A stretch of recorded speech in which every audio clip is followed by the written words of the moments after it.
lütfendir. Bu sefer Mehmet'e yine doldurub tapşırıqları. İşiniz yoxdur bu müəllimlərdə. Neyse, buyurun telefona baxın. Ondan sonra qabartıb dərslərdir. Və beləliklə saatlar keçdi. Amma şagird dərslərini eləmədi. Saatin gec olduğunun fərqinə vardı. Şagird başını stolun üstünə qoyub yatdı. Xeyli keçəndən sonra şagird qalxır.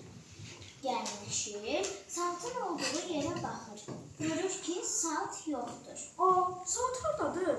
Bəs mənim telefonum, kompüterim haradadır? Pulqabım. Üstündə rəqəmlərlə yazılmış kağızların yerinə rəngli kağızlar tapır.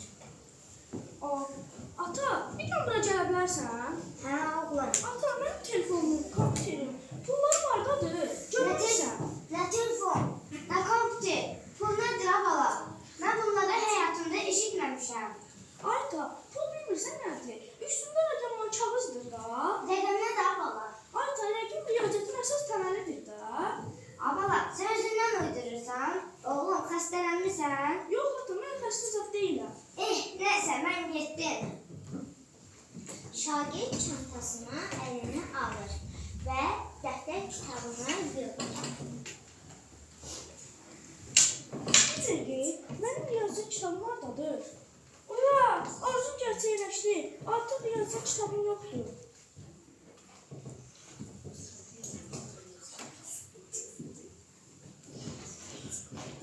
O rəqəmlərin olmadığı yeganə məktəbə gedir. Amma bilmədi ki, axşam evə qayıdacaq.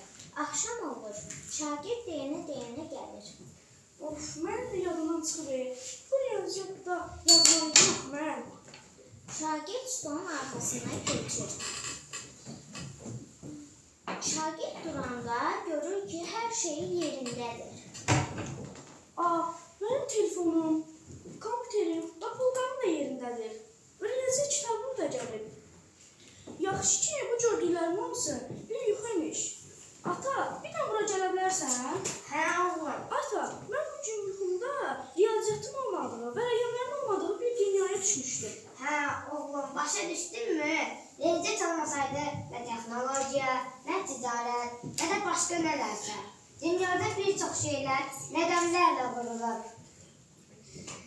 Riyaziyyat olmasaydı, siz bunu öyrənə bilməzdiniz. Riyaziyyat sizə damlamağı düşünməyib öyrədir. Ona görə də dərsdən qaçmaq yox, riyaziyyatı öyrənməlisiniz. Riyaziyyat yalnız kitabda deyil, o bizim həyatımızda da vacibdir. Başa düşdün ağıllı bala? Hə, ata, mən başa düşdüm.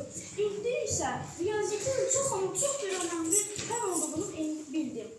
Mən sənə söz verirəm ki, artıq riyaziyyatı həmişə oxuyacağam. İşte oğlum.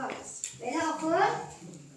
Yaxşı ol, eşitdin? Bəli, ata.